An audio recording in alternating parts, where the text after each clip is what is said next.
বিশ্ব পোশাক শিল্প আবার ঘুরে দাঁড়াচ্ছে। কোভিড পশ্চাৎকালীন ধাক্কা, যুদ্ধাবস্থা, আর্থিক চাপ সবকিছুর মধ্যেও ২০২৪ সালে এই খাতটি বেড়ে দাঁড়িয়েছে ৫৫৭.৫০ বিলিয়ন মার্কিন ডলারে, যা আগের বছরের তুলনায় ৭.০৮% বেশি। বিশ্ব বাণিজ্য সংস্থা WTO এর তথ্য বলছে, বাজার ঘুরে দাঁড়াচ্ছে, কিন্তু সবাই একই গতিতে ছুটছে না।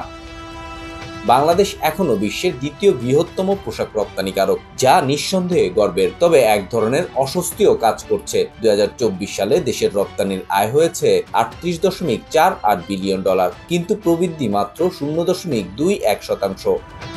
এর মানে হচ্ছে আমরা জায়গা ধরে রাখলেও এগোতে পারছি না। অন্যদিকে চীন শীর্ষে থেকে সামান্য ০.৩০% বাড়িয়েছে, কিন্তু ভিয়েতনাম যেন ছুটছে দৌড়ে। ৯.৩৪% প্রবৃদ্ধি নিয়ে প্রায় ৩৪ বিলিয়ন ডলারে পৌঁছে গেছে তারা। ভিয়েতনামের এমন দৃষ্টান্তমূলক প্রবৃদ্ধি আমাদের জন্য একটা শিক্ষা হতে পারে। তারা প্রযুক্তি, দক্ষ শ্রমশক্তি এবং নতুন বাজার ধরতে কাজ করছে জোরে সোরে। বাংলাদেশ পোশাক শিল্প এখন আর শ্রমিক নির্ভর নয়। উদ্ভাবন, দক্ষতা ও টেকসই উৎপাদন, এই তিনটি ভবিষ্যতের মূল চাবিকাঠি। বিশ্বব্যাপী সোর্সিং এর ধরন পাল্টে যাচ্ছে। অনেকে আবার নিজের দেশেই উৎপাদনে ফিরেছে। নতুন নতুন দেশ উঠে আসছে প্রতিযোগিতায়। তাই এখন শুধু আগের বাজারে টিকে থাকলেই চলবে না, নতুন বাজার খুঁজতে হবে।